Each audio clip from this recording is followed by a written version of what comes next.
Hello and welcome to Liverpool News Daily. I'm Tom Beattie and I'm here with my colleague Ben Boxer. We're here to talk through all the biggest headlines to do with Liverpool this morning. Obviously, we're coming off the back of the second leg of the Champions League semi-final between Man City and Real Madrid. So obviously they're on the way to Istanbul, where famously Liverpool won the Champions League back in 05. They're obviously going to play Inter Milan in that final as well. So one of the big items today, as it has been a few times now, is obviously about Nicolo Barella and kind of where that leaves him in all of this. So, there has been links kind of throughout the months just because of his quality, really, and what he could potentially bring to Liverpool. But yeah, apparently Jurgen Klopp is reportedly urging Liverpool to track and to sign the midfielder. So the speculation over an 80 million euro move, which is quite interesting, really. So what do you make of all that, Ben? Well, first of all, I'm actually confident City are not going to win the Champions League. So, obviously, as disappointing it was to see them make it to the final, uh, obviously there's that. I think since 2010 or 11, there's a Croatian player has been in the squad that won the Champions League.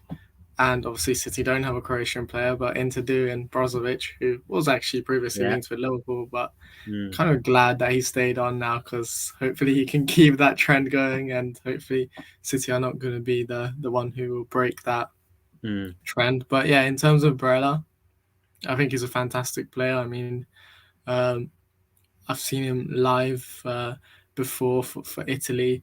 Mm-hmm. He's always looked really good and impressive. I think what stands out when you watch him live is the amount of like running that he does as well. I Yeah. mean, obviously he's really fun to watch. He's really eye catching in terms of his technical abilities, and he is someone who can score goals as well.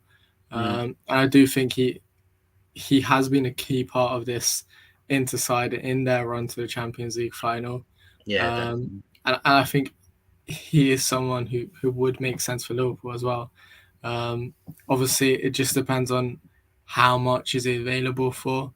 Mm. Um, because if he's available for potentially something cheaper than Mason Mount, then I know he's a couple of years older, but I think I would go for him Yeah. over Mount Yeah. because I just think he's been in good form this season, and I think that's important. You don't really want to be signing a player who hasn't Mm. been at the top of their game, and on top of that, I think he's just got so much quality, so much pedigree as well, Mm. playing in and winning finals, and obviously this is the next step in his career to play in a Champions League final. I mean, let's not forget Mason Mount also did that, so fair enough to Yeah, him. But true.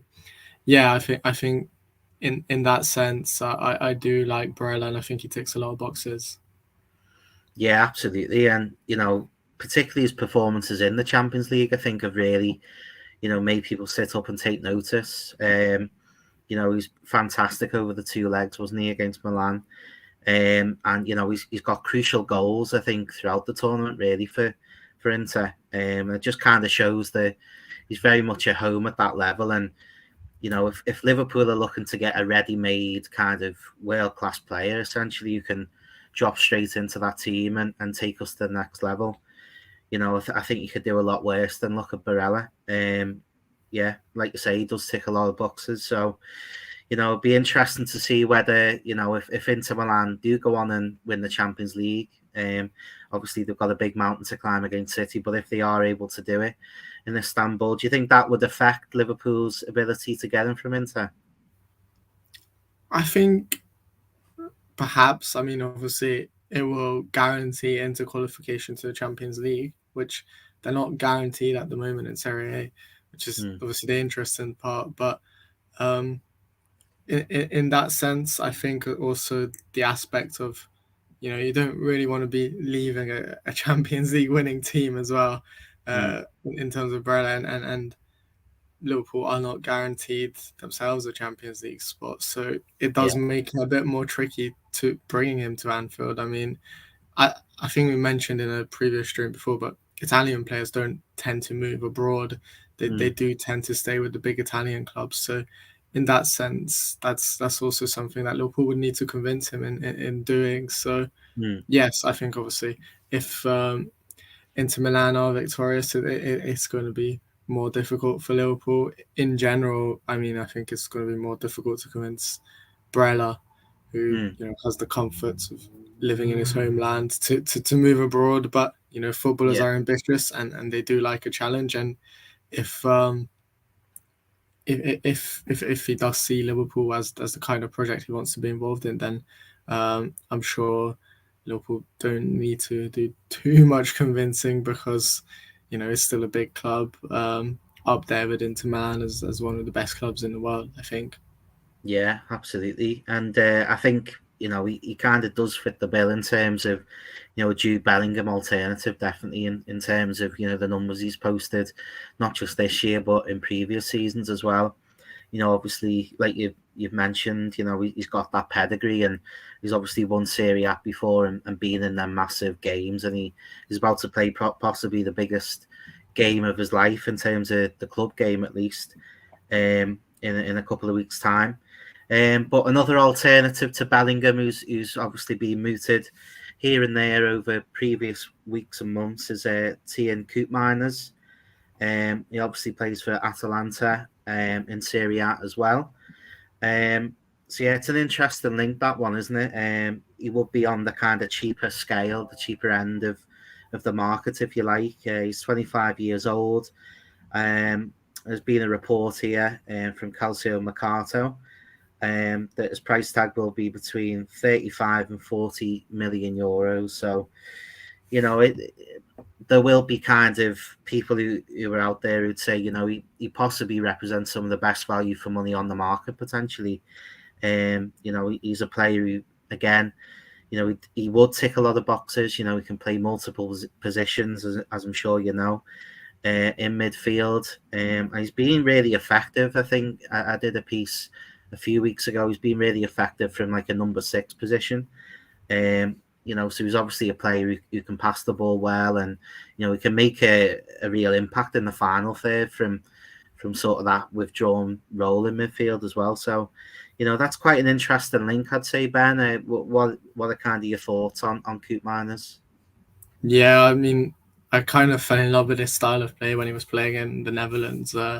His sort of distribution, his long passing is incredible. He's Mm. got that really unique vision. I mean, I don't want to compare it to Trent, because what Trent has is very unique, but it's up there in terms of creativity, a bit like Xabi Alonso. Yeah. But at the same time, there's a bit of like Genie Wijnaldum in him as well, in that Mm. sense that he can go forward, he can do multiple roles, and he does bring a lot of energy into this team. So I think he's a really talented footballer, Mm. especially technically. He's just superbly gifted, and probably one of the best technically gifted midfielders in Serie A at the Yeah. moment.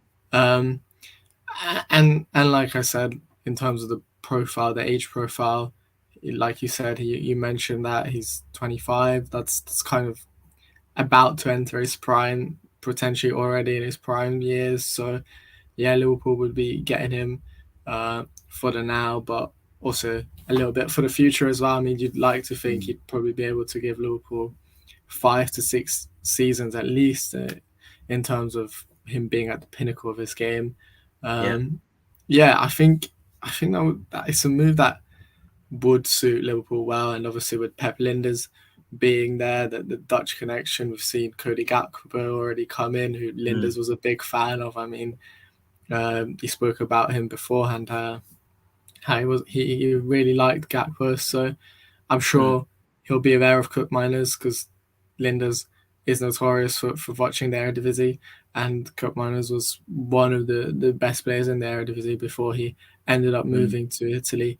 So yeah, I'm sure he's been on Liverpool's radar, and I think it's a deal that I would be very happy with. I don't know he's not necessarily the biggest name. I mean, he's not up there with like a Barella or Bellingham. So maybe the general consensus among fans would be that they wouldn't be too pleased if he came, but Liverpool don't tend to sign the big names, and I think Yeah. I would be pretty content with Koopmeiners coming in as one of the big major signings for Liverpool this summer. Yeah, I'd be inclined to agree on that. Like I say, he kind of can fulfill quite a few roles in the side, and he's always shown with his various clubs, his quality. And of course, one kind of problem with Liverpool's squad at the moment is that complete lack of players, particularly in the midfield area, between them kind of prime ages of between say 25 to sort of 30. Obviously the likes of Henderson and Thiago are now the wrong side of 30. I think they'll both be 32 by the start of next season. So Liverpool do need to be kind of future planning, I think, with the signings this summer. And I think getting players in that kind of age bracket would make a lot of sense. So, both of the players we spoke about today, I think could really fit the bill in that respect, both Barella and Koopmeiners. So, yeah, there's certainly players and links to kind of keep an eye on, I think. But I think that pretty much brings us to an end for today, Ben, unless there's something you want to add.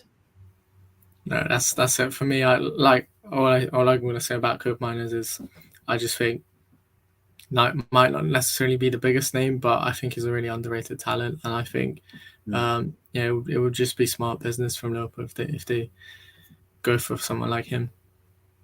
I remember a former Atalanta manager who included in the piece. You've probably seen the quote. He said that he's the best midfielder all round in Serie A.